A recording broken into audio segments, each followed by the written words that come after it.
Good afternoon, everybody. My name is Emma Bolchin. I am NGA's Director of Professional Development, and I'll be leading the webinar this evening on CEO and Head Teacher Performance Management. So welcome to the session. For those of you that don't know me, I also wanted to let you know that I am a trustee of a medium-sized primary multi-academy trust and also govern as an academy counsellor at local level on a federated PRU and SEMH special school. So I've got plenty of experience with performance management in a variety of different settings. Both of the boards where I sit on have had involvement before they were trusts, before they became trusts as well. So I'm just going to take you through some slides this evening, but start with really a question to yourselves. Molly's going to launch the polls for me. So our first one is just to ask you, what is your experience of performance management? So I've got an idea of who is in the Zoom. Your poll should be open. Have a look and please vote. Let me know what your experience is around performance management, please. Just give that a moment or two so you've all had a chance to click the right box. Okay, great. So loads of you, the vast majority, have been on a panel before but want to learn a bit more about it, so that's good. We've got quite a few of you who are brand new. Welcome to the world of performance management in education. And again, then we've got a few people who are actually having it done to them or being supported, and then some other people who are here just for interest. Okay, that's really helpful for me to know who we've got here. So what we're going to look at throughout the course of the webinar, we've only got 30 minutes, is really just an introduction to these key issues.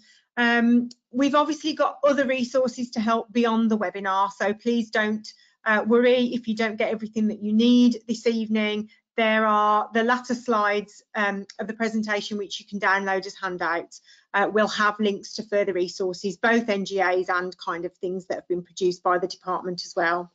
So we're briefly going to explore the performance management process and how it links to the vision and strategy and the overall performance of your school or trust. I'm also going to try and highlight some differences between school and trust processes so that I meet the needs of everybody that we might have in the webinar.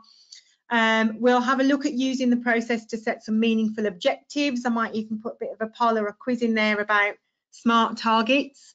And we'll also have a quick look at some common challenges and how you can either overcome or plan to avoid them. And then we'll end on a brief look at monitoring and evaluating the effectiveness of your performance management processes. So these two definitions, believe it or not, on this slide are actually from McDonald's staff handbook, but either way, I guess they're the same. Performance management is the same whether you're doing it within an educational setting in principle or for McDonald's or whatever staff group you've got to think about. Effective performance management could be said to be the one thing that can assure the success of your organisation. It's crucial to ensuring there's absolute understanding of the expectations that are placed on individuals, so your senior executive leader, whether they're a CEO or a head teacher. It enables everybody in the organisation to understand what their part is in achieving the vision. They are all then pulling together, hopefully working towards that common purpose. In its simplest form, the ongoing nature of performance management is often represented in a cycle such as this one here. So this has got the detail, if you like, of the activities that might take place, but we're fond of a plan, do, review diagram in education, and I guess in essence that's exactly what this is here in its simplest form. It's obviously more detailed. It refers to specific events and actions that take place throughout the course of this cycle. It includes the appraisal meetings and activities, but the ongoing performance management and monitoring and support activity takes place beyond just that limited, though important, realm of that appraisal meeting and those specific appraisal processes. I wanted to just highlight the fact that actually this is the second core governance function. So it's really key. You've got to do it because of that. You're neglecting your duties as governors and trustees if you aren't prioritising this. It's really about holding the executive accountable for educational performance of its pupils. It's also highlighted within the Ofsted framework if that is a driver for anyone. The performance management and appraisal process is an annual cycle whereby you continuously monitor and evaluate the head teacher or CEO's progress towards achieving the strategic priorities that you've agreed, usually at the start of the academic year. Kind of around about now is when you should be thinking about starting to have these conversations. The formal annual appraisal meeting is the end point to the annual appraisal cycle. So where the appraiser, or in this case, the CEO, the appointed panel meet the CEO or head teacher. So we don't have a single appraiser, we've actually got a panel, meet the CEO or head teacher to discuss performance against the objectives set at the start of the academic year, and also against the head teacher standards, which we'll touch on a little bit later. It usually also forms, it might be the end point, but it also usually forms the start of the next cycle, where after governors' careful consideration of a range of information, new objectives are explored and agreed. A top tip here from me really, and our consultancy team, is to say it's really worth the record of what is agreed with regard to objectives and what you're absolutely expecting as a result of that, to be detailed enough that if governors change, or if you use a different external advisor where they're involved, if that changes, that what you're intending by those objectives, it's crystal clear to whoever picks up that documentation and picks up the process beyond perhaps your or others' involvement. In maintained schools and in single academy trusts, governing boards are responsible for appraising the head teacher. Multi-academy trusts carry out appraisal of the trust's senior executive leader, but the scheme of delegation should detail who it is who's responsible for appraising the academy head teachers. So there are some key differences for MATs, and they're outlined in a bit more detail on this slide. So the performance arrangements in MATs are different to those in maintained schools and in single academy trusts. Local governing boards often aren't usually responsible for performance managing the head teacher because the CEO will do that. However, it's common that the local board or the academy council committee are involved in that process. If you are someone who governs at local level within a MAT, check your performance management policy or check the scheme of delegation, because that should detail what your role is in that process. So this next slide is really applicable to our maintained governor colleagues. However, despite the fact that the maintained, these regulations apply to the maintained sector and doesn't apply to academies, free schools or other independent schools, everybody does need to have both an appraisal policy. In maintained, it needs to relate to the school teachers' pay and conditions. Trustees, however, in MATs can establish their own policies, and they can determine who is delegated to appraise academy principals. So all of that, again, we've said it before, check your scheme of delegation, that's where it should be detailed. While these regulations don't apply to academies, they can still act as a useful starting point for good practice in performance managing your executive leader. And we would expect at NGA that the individual's line manager, often the chief exec or the executive head teacher, takes the lead, but that they do come to academy committee members to ask for their involvement. In a maintained setting, you must appoint an external advisor. Now, many trusts do go down this road too. It is important to check whoever you appoint that they've got the relevant expertise related to your setting or structure. We often get feedback from our consultants that schools or trusts in particular have had an advisor that perhaps didn't understand their governance structure and was expecting that process to be similar to that for a maintained head. So the board have got to make that final decision about who you appoint. It's not the head teacher's decision or the chief exec's decision for that matter. To ensure objectivity and that the relationship doesn't become too cosy, it's recommended that you change that person every 3 years. Also, external advisors can't dictate or impose objectives. So even if you're using one, just remember that it's the board who set the objectives. And the external advisor's role is just to advise on performance and perhaps the appropriateness of the objectives, including maybe any HR or national context information, not on whether the board should award pay progression or not. So that's entirely your decision. Okay, this slide is also to point out that as well as being a core function, it is a key competency in the governance competency framework. So the quote there is taken from that document, and in practice it involves appointing and overseeing executive leaders. It's also your responsibility to ensure that the organisation has got the right staff who are managed and incentivised to perform to the best of their abilities, while clearly not needing to carry out the performance management of all staff. You'll be thankful for. It's rather your role to assure yourselves there is an effective system in place for performance managing them and that it's being implemented effectively. Okay, so this is really just to remind me about the importance of well-being and continuing professional development. So you've got a duty of care to the chief exec or the head teacher, and that includes ensuring a reasonable work-life balance wherever you're able and support for their well-being. So appraisal should be a supportive process that's used to determine decisions on pay progression, but also to inform continuing professional development for whoever your leader is.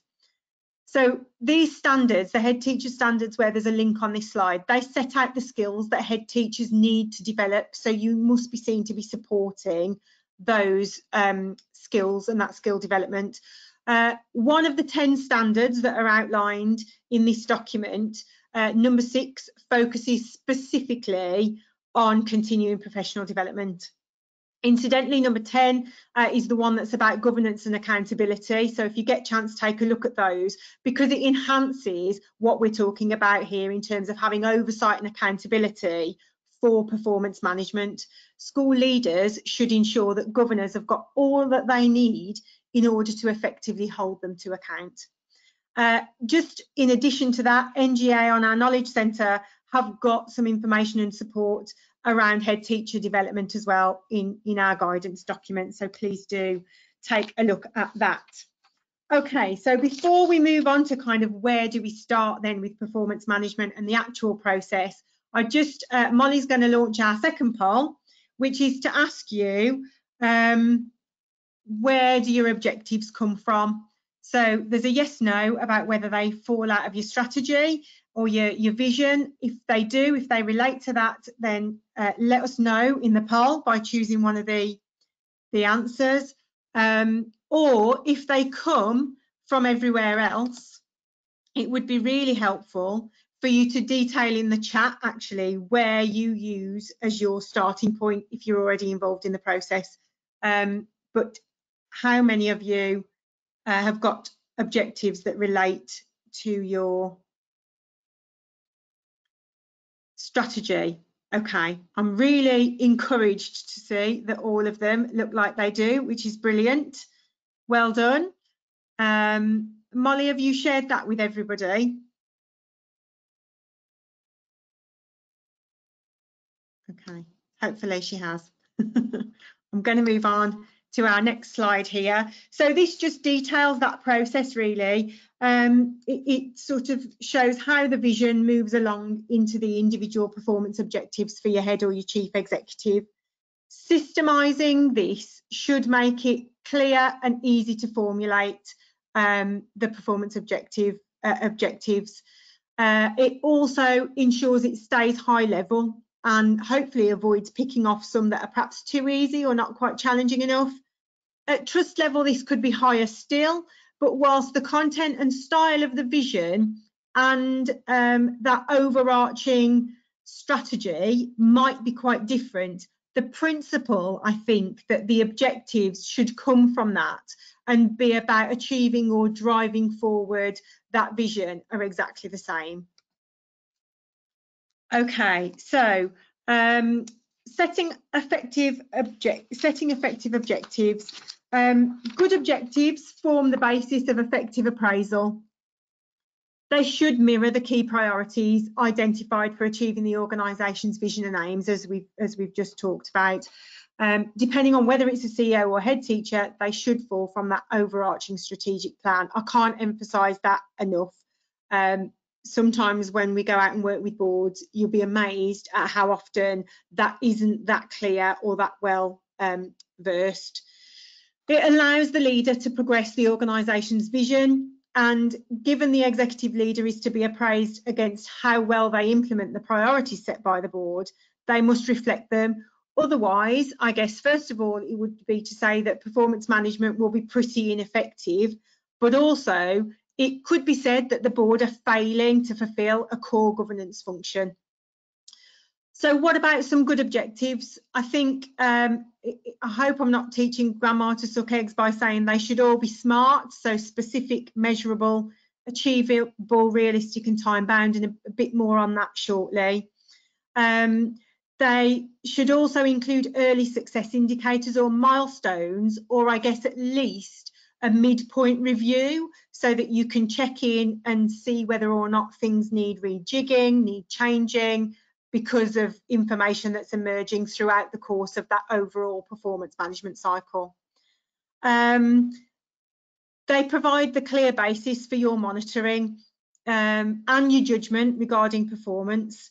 So we'll do a little more on monitoring later, but it's key that they're set at the right time. So usually at the beginning of the autumn term, we've said that now is the right time to start thinking about it. Some trusts, I know, actually look at the strategy for the following year at the end of the previous one. So it might be that you've started to look at things at the end of the summer term.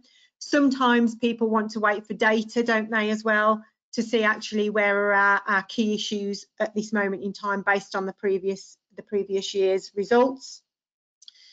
They should be used to shape your senior leadership team's objectives. So the CEO or the head teacher, once they've had theirs set, it makes absolute sense for the SLT objectives to fall out of that. And again, that need to identify training or support and make sure that you're actually doing all of those things up front and really concentrating on CPD as much as you are those objectives. Okay, so a bit about being SMART. Molly, can you please share for me the next poll, which is slightly different to the others because you can choose here all that apply.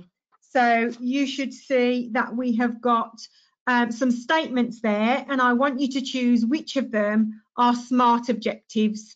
So I think you've got 5 in a list to choose from, and you can select as many of those as you want if you feel they're SMART. There's definitely more than one that should get a thumbs up. So I can see that only 2% of you have voted at the moment. So have a look over on the right-hand side and select all of their circles on my screen. I don't know if they're circles or boxes, but select all of those circles that you think are SMART targets.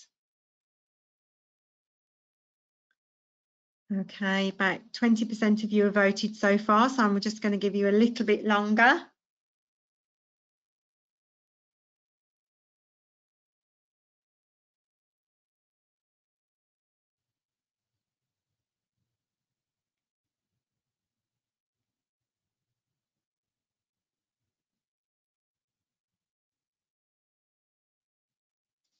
Okay, so at the moment we've got 30% of you have said improve financial efficiency by, I'm trying to check what they say, I can't see it all on my screen, by reducing the non-staffing budget by 20% over 3 years.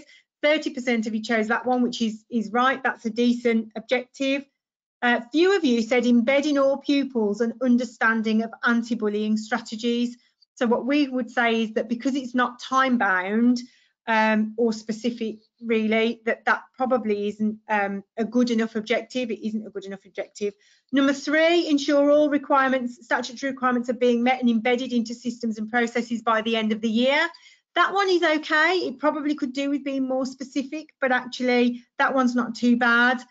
Again, a few of you have said redesign and refurbish all the sports halls, but it doesn't tell us by when. And also we've got develop a 3-year strategy document which outlines the steps needed to achieve a newly formulated vision by the end of the autumn term.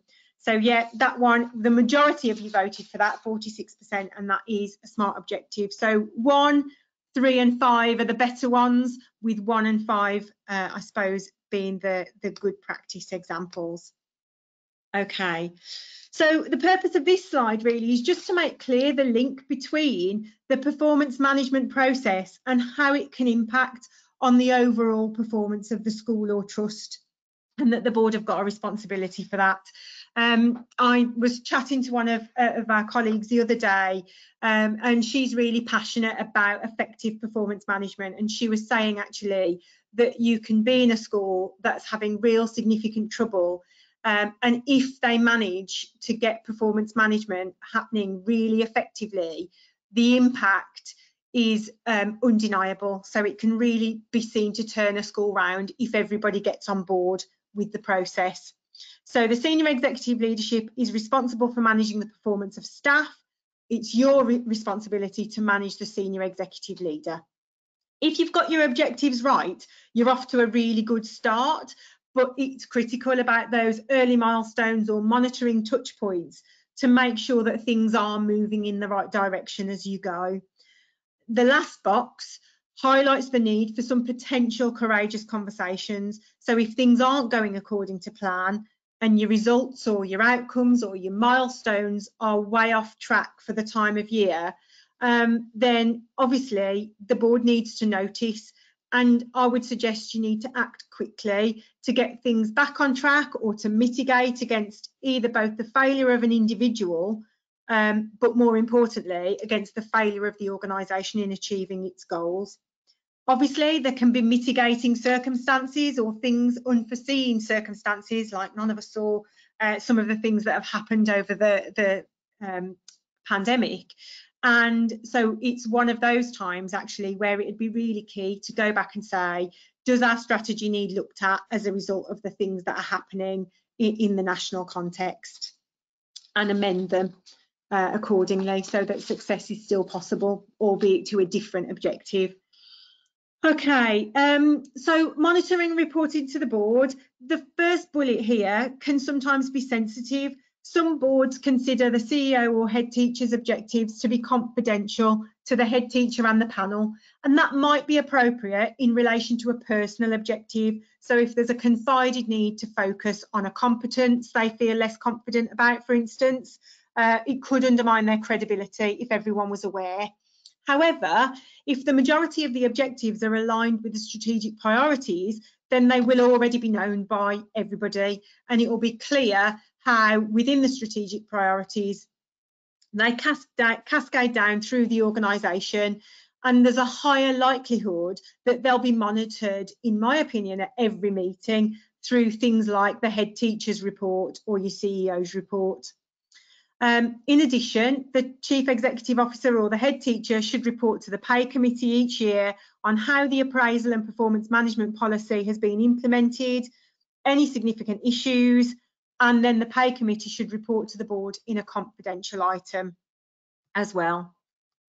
Okay, so these are some questions really for the board to ask as a way of evaluating the effectiveness of your performance management.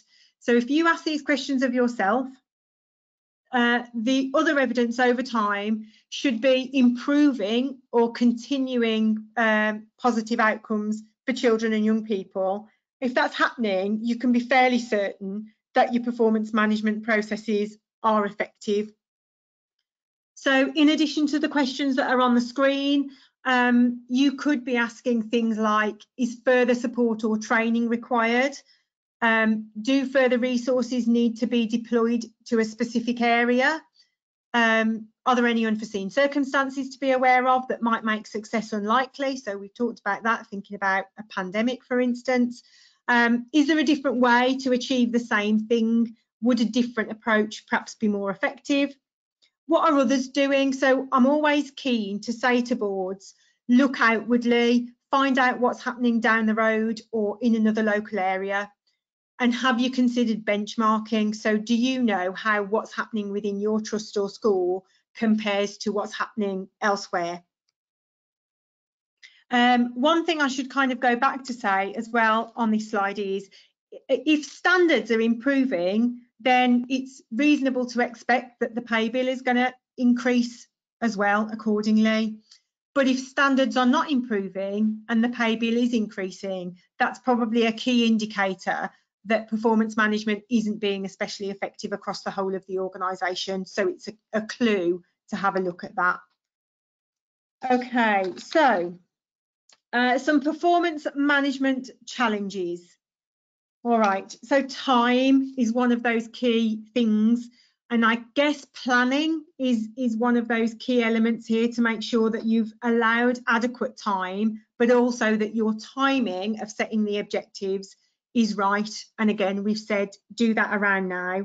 It should take place as early as possible in the autumn term. Set a date. If you've got an advisor to book, get them booked in the summer term. Get it in the diary to allow for any slippage. And then obviously the head teacher or the CEO have got time to set their senior leaders' performance objectives, who then can set their staff teams' objectives. So you need to make sure there's adequate time for all of that to happen. Evidence. Some head teachers find it difficult to accept the views of non-educational governors or trustees, though if objectives are coming from the strategy, this shouldn't be too big of an issue. But this is where an educational advisor, an external advisor, can help the process. So they can be objective about evidence. They can talk to you about different data sources that might be available if you haven't considered perhaps all of them, and kind of things like national educational expectations and context. Not to say that you can't find this obviously off your own bat, but they can be there to help guide you with some of that and whether the evidence is appropriate or not.